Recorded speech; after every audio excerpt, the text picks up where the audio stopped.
Hello, Radhe Radhe दोस्तों। और आपका स्वागत है आपके अपने channel Pooja mom and beauty blog में। तो आज हम इस वीडियो में आपसे चर्चा करने वाले हैं कि अगर आप अपने घर पे लड्डू गोपाल ला रहे हैं तो आप किन बातों का ध्यान रखें और उनसे जुड़ी हुई जो भी बातें हैं उसके विषय में हम आप लोगों से चर्चा करते हैं। तो चलिए करते हैं आज की वीडियो शुरू।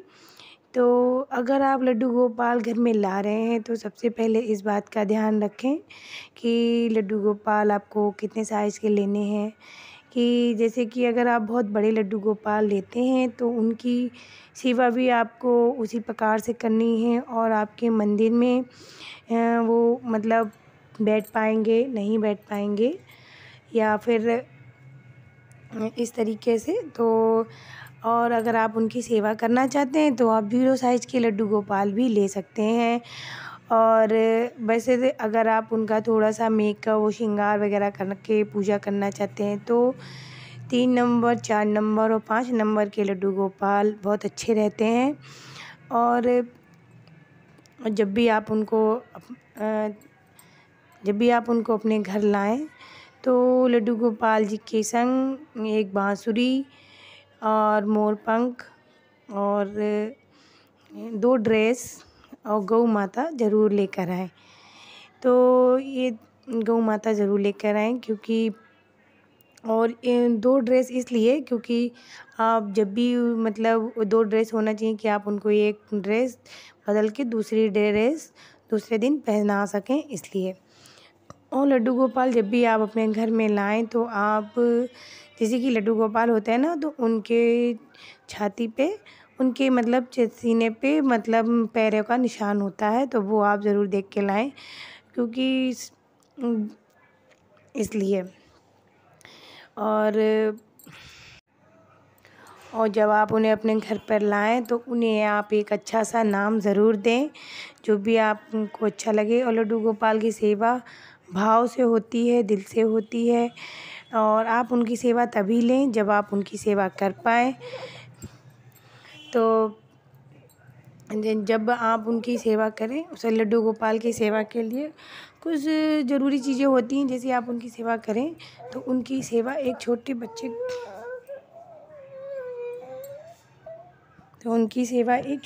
के स्वरूप में होती है। तो उनकी सेवा एक छोटे बच्चे के स्वरूप में होती है। उन्हें जैसे कि नहलाना और उन्हें मतलब कपड़े बदलना, उनको भोग लगाना, उन्हें नाश्ता देना, उन्हें सुलाना। तो और शाम के टाइम पे भी उनको जैसे बच्चों की होती है ना, बच्चों के लिए अपने लोग करते हैं बिल्कुल वैसे ही उनकी सेवा होती है। इसलिए अगर आप उनकी सेवा कर पाएँ तभी लें। और तो लड्डू गोपाल अगर आप घर पे लाए हैं तो आप उनकी 3-4 टाइम भोग ज़रूर लगाएं। कुछ नहीं तो आप दूध का भोग लगा सकते हैं। वैसे तो मेरा मानना है कि लड्डू गोपाल की अगर आप जैसे ड्रेस होती है, कपड़े होते हैं तो अगर आप मन के भाव हैं बस और कुछ नहीं, चाहे तो आप धुल के पहना दीजिए क्योंकि भगवान के कपड़े कभी अशुद्ध नहीं होते। चाहे आप उनको थोड़ा-सा गुलाब जल छिड़क के और दोबारा से ड्रेस पहना सकते हैं क्योंकि उनके कपड़े कोई गंदे तो होते नहीं हैं भगवान जी के, इसलिए। और आप लड्डू गोपाल को जैसे सर्दी है तो सर्दी में मतलब थोड़ा-सा गर्म पानी से उनको गुनगुने पानी से स्नान कराइए और अगर गर्मी है तो उनको आप थोड़ा-सा ठंडे पानी से स्नान कराइए। तो उनकी सेवा में कुछ ज़रूरी बातें होती हैं जो हमको ज़रूर ध्यान रखना चाहिए। और उनके भोग में तुलसी पत्र ज़रूर डालें। उनके जब भी आप भोग लगाएं तो उनको तुलसी पत्र ज़रूर डालें। और रात में आप जब भी उनको सुलाएं तो उनको दूध देकर ही सुलाना चाहिए। और बाहर की चीज़ें जैसे नहीं देनी चाहिए, लेकिन ये भी अपनी मन की इच्छा है कि बहुत से लोग देते हैं, बहुत से लोग नहीं देते हैं। जैसे मैं भी बिस्कुट विस्कुट का भोग लगा देती हूँ। बस ये है वो बिस्कुट जो हैं मतलब कई प्रकार के आते हैं ना, जैसे गेहूँ के आते हैं, तो आप इस बात का ध्यान रखिए कि थोड़ा-सा उसमें वैसी चीज़ ना हो। और वैसे तो आप जितना हो सके तो घर का बनाइए, घर का ज़्यादा अच्छा है। और नहीं है तो फिर कोई बात नहीं, आप जैसे आपको ठीक लगता है वैसा आप कीजिए। ये भी आपके मन की भावना है कि कुछ लोग लगाते हैं, कुछ लोग नहीं लगाते हैं भोग बाहर का। तो और लड्डू गोपाल के नहाने का समय भी आप निश्चित ज़रूर कीजिए, क्योंकि कभी ऐसा नहीं होना चाहिए ना कि कभी हमने सुबह 4 बजे नहला दिया तो कभी 10 बजे नहला रहे हैं, तो ऐसा नहीं है। एक समय फ़िक्स कर लीजिए, आप उसी समय माधव को, लड्डू गोपाल को आप मतलब नहलाइए। और जैसे कि मेकअप वेकअप है, अगर आप बहुत ज़्यादा मेकअप भी नहीं करना चाहिए, बहुत ज़्यादा जैसे अगर आप रोज़ में पूजा उनकी करते हैं तो बहुत ज़्यादा भारी भरकम कपड़े भी नहीं पहनाने चाहिए। तो इस प्रकार से, और अगर गर्मी है तो आप सूती वस्त्र पहना सकते हैं, और अगर सर्दी है तो आप उनको मतलब ऊनी वस्त्र पहनाए जाते हैं, तो इस प्रकार से उनकी सेवा ली जाती है। तो इन सब बातों का विशेष ध्यान रखें जब भी आप लड्डू गोपाल को अपने घर में लाएँ, तो इन सब बातों का ध्यान रखिए और अपने घर में लड्डू गोपाल को बिल्कुल उसी तरह आप रखिए जैसे आप अपने बच्चों को रखते हैं, और आप उनसे एक रिश्ता ज़रूर कायम कीजिए। वो रिश्ता क्या है वो आप अपने मन के भाव से उनसे मतलब कर सकती हैं। जैसे कि कुछ लोग उनको बच्चे के स्वरूप में समझते हैं, कुछ लोग उनको मित्र सोचते हैं, कुछ लोग ठाकुर जी के रूप में मानते हैं, कुछ लोग भाई के रूप में मानते हैं। तो उनको जब भी आप घर में लाएँ तो उनको एक अच्छा सा नाम दीजिए, और उनको मतलब उनसे एक अच्छा सा रिश्ता कायम कीजिए, फिर वो उसी रिश्ते के हिसाब से आपके अनुसार चलेंगे।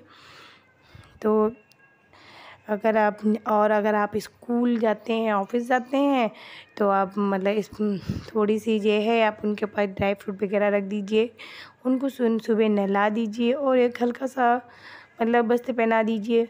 इतनी सेवा मतलब कर सकते हैं, पर जब भी आप उन्हें घर में लाएँ तो इतनी सेवा तो आपको उनकी करनी चाहिए। तो बस यही सब जानकारी है, और आप उनको अपने घर का सबसे राज दुलारा बनाकर रखें और उनकी प्रेम से पूजा कीजिए। वो तो सिर्फ़ भाव के भूखे हैं और हमसे कुछ नहीं मांगते, बस इतना ही है। और उनको दोपहर में आप सुलाइए भी ज़रूर, और अगर आप कहीं बाहर जाते हैं तो आप उनको मानसिक रूप से बोल दीजिए, क्योंकि कभी-कभी क्या होता है कि हम जैसे बाहर चले गए, लड्डू गोपाल को हमने सुला दिया, आने में हमको देरी हो गई तो लड्डू गोपाल तो सोते नहीं रहेंगे ना। तो इसलिए आप उनको मानसिक रूप से बोल दीजिए कि आप सो जाइएगा, उनका बिस्तर लगा दीजिए और उनसे बोल दीजिएगा। तो इस प्रकार से आप उनकी सेवा कर सकते हैं। और लड्डू गोपाल के जो आप स्नान कराएँ ना, तो उस पानी को कभी भी इधर-उधर ना डालें। आप अपने बच्चों की चाय में डाल दीजिए, और चाहें तो आप तुलसी माता में भी डाल सकते हैं। और उनकी दोनों टाइम आरती भी ज़रूर कीजिएगा, जैसे सुबह और शाम को उनकी आरती ज़रूर कीजिए। और उनको शाम के टाइम पे मतलब इत्र वगैरह की मालिश देके उनको आप अच्छे से दूध पिला के सुलाइए। और अगर जैसे कि सर्दी है तो आप उनकी थोड़ी-सी घी से मालिश कर दीजिए, या घी से मालिश मतलब आप उनको घी से स्नान करा सकते हैं, जैसे हम दही से या किसी और चीज़ से स्नान कराते हैं ना, उसी प्रकार से आप घी से स्नान करा सकती हैं। तो थोड़ी-सी उनको गर्मी मिलती रहेगी उससे। और सर्दी है तो आप उनके पास थोड़ा-सा लैंप वगैरह रख सकती हैं, जिससे उनको सर्दी ना लगे। तो इस प्रकार से आप उनकी सेवा कर सकती हैं। और अगर आप नहीं भी कर सकते हैं, थोड़ा बहुत भी अगर आप उनके लिए कर पाते हैं, और आपके मन के अंदर अगर भावना है कि हमें उनकी सेवा करनी है, एक भाव होता है भक्त के मन में, अगर वो भाव आपके मन में है, तो भगवान तो सिर्फ़ भाव ही देखते हैं, वो उसी पे रीझ ही जाते हैं। तो बस आप अपने तो इस प्रकार से आप उनकी सेवा कर सकते हैं। और जैसे जन्माष्टमी वगैरह है तो आप उनकी अच्छे से विधि विधान से पूजा कीजिए, और उन्हें घर का सबसे राज दुलारा सदस्य बनाकर रखिए अपने घर में। फिर आप खुद ही अपने घर में चमत्कार देखेंगे कि आप क्या होता है, आप खुद ही महसूस करेंगे। और बस आज की वीडियो में इतना ही, यही सब जानकारी जो मुझे सही लगता है मैंने आपको वही जानकारी दी है, और ज़्यादा कुछ तो है हम जानते नहीं हैं, जितना हमें जानते हैं, जितना मुझे जानकारी है उतनी मैं आपको दे रही हूँ। अगर आपको हमारी वीडियो अच्छी लगी हो तो प्लीज़, अगर हमारी वीडियो में आपको कुछ भी अच्छा लगा हो तो प्लीज़ लाइक का बटन ज़रूर दबा दीजिएगा। और कमेंट करके ज़रूर बताइएगा कि आपको हमारी वीडियो कैसी लगी। अगर अच्छी लगी हो तो प्लीज़ वीडियो को लाइक कीजिएगा, ज़्यादा से ज़्यादा शेयर कीजिएगा और कमेंट करना ना भूलें। और मिलते हैं एक अच्छे से वीडियो के संग और एक अच्छी सी जानकारी के संग। तब तक के लिए राधे राधे, बाय बाय, नमस्ते।